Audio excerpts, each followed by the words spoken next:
Next up is an interview with Thom Mayne. Whew, lights. So I'm so excited to have the chance to talk to Thom Mayne. I mean, I love this job because I get to talk to Thom Mayne and Todd Williams and Billy Chen, some great architects. So thank you for being patient. I know that Tom was scheduled for earlier today, but he finally has come, and hopefully we'll have a fantastic discussion. So congratulations on winning the 2013 gold medal. It's the most prestigious honor. It's well deserved, so congratulations on that award. Thank you. So, no, I was telling you off stage that I met you when I was a student, and I was very impressed by your intensity. In the work, it showed in the work. And now, I think it's 20 years later, and I still feel like you're just as intense. How do you explain that? I don't know. It's just me. The work still excites me. Architecture still works. I think, I'm talking to architects. Our work takes a huge amount of energy. In a way, you could say it's a summation of what we give to it. And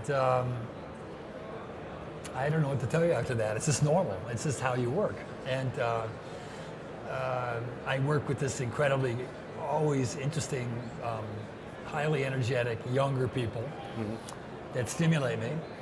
I see architecture as a dialogue. Morphosis came from that.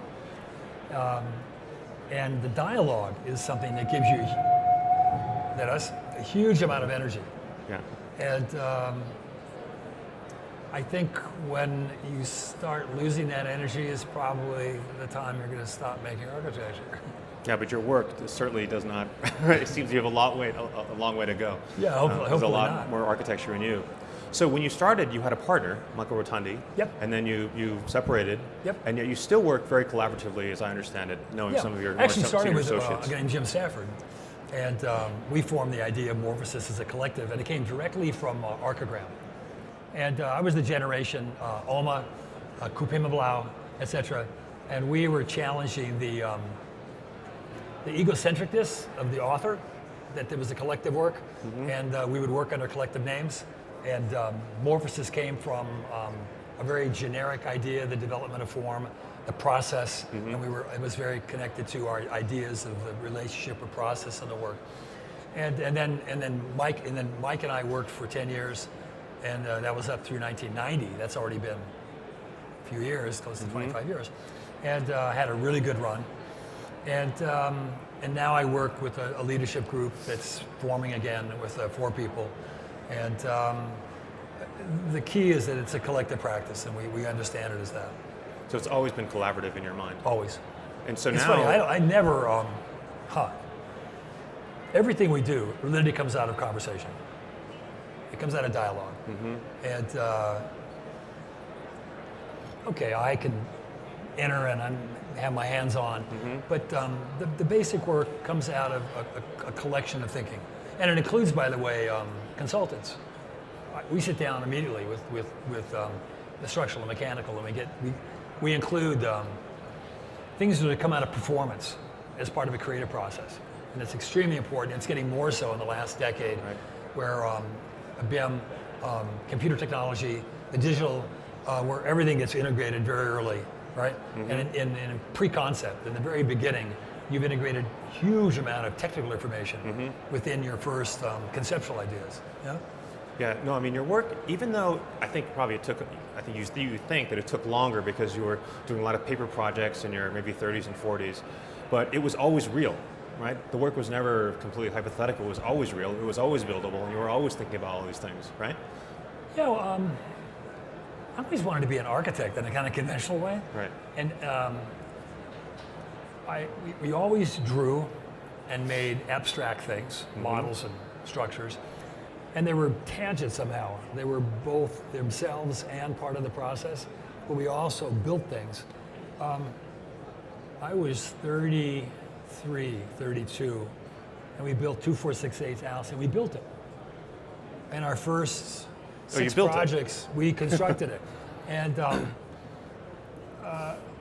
it stayed with the practice. We're still, the museum we just finished in Dallas, We literally, we showed them how to make the concrete. We constructed it. It came out of our 3D mill. We worked with Gates, one of the largest concrete people in the country, and we developed that product.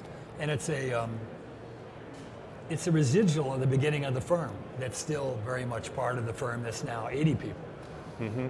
Yeah, I mean, I remember the large models, especially the physical models. It has that quality, right? You were in there making all of these things, right? And now you're literally are actually supporting the construction by having a shop and making details or exploring. Yeah, but the models were a part of a making process, which is what architecture is. Right, right. Yeah. And if you don't know, I mean, he used to make models like yes. bigger than him, right? Yeah. There's one at the cancer center. I remember you were smaller than the model. I don't know how you he was brought it from to the here in client. his first row. Right, right. No, I was always so impressed. And also, I was mentioning that when I was a student in graduate school, you were teaching, and in a row was Thom Mayne, Wolf Prix, and Rem Koolhaas, 45 students. It was the most intense, insane experience I've ever had, because all of you are, well, I think competitive, super talented. The students all felt this energy and vibration. It was not only within the studio, it was sort of vibrating across those three, but I was exhausted. It was like so much. It was, I still remember it. It was 20 years ago, but I see that in your work too. It's very exciting to see and feel that. Well, some of us have known each other since we're kids, and kids you realize is in your late 40s in architecture. And Wolf and I have been friends forever. And your first question, I would have said that I would think everybody here would, a huge amount of architects respect. It's just without saying, it comes with an intensity, and you're giving a certain amount to the work, and it's emotional. And you pay for that sometimes, because we're in a world that doesn't like you to express that kind of artistic temperament, let's say. Because you're naming people that are on the very artistic side of the spectrum in architecture versus the service side. And when I was coming out of school, I stopped and was a planner for 4 years. And then when I came back to architecture at 28, my sole interest in being a young person out of architecture school was to maintain my voice, to have a voice. And I would have thought that, and I've taught my whole life, I've taught since I was 27 years old, I would have said that most of my students, most of everybody in this room that joined architecture had something to do with it's a profession that you can actually find your voice and make some impact on shaping behavior, shaping the world we live in social, cultural terms, political terms. And yet, of course, that's a complex conversation because it comes with pitfalls, because in a culture, a country that so much supports, quote, freedom, if you kind of deviate too much from certain accepted ideas, you get kind of whapped. And if you don't know it, I mean, he was one of the founding members of SCI-Arc, right? Right. From the very beginning. Right. And that school has, I think, a parallel kind of, for me, kind of track with Morphosis in terms of its sort of energy and its experimentation. I think they're sort of going side by side for many years. Yeah. And of course, when you're a student is the time you can really experiment. And that's your job, right? To define your own generation, it's where you can make mistakes. It's where you can push limits. And that's the precise time that takes place in your life. And you can still do it as a young practitioner. And as you move through life,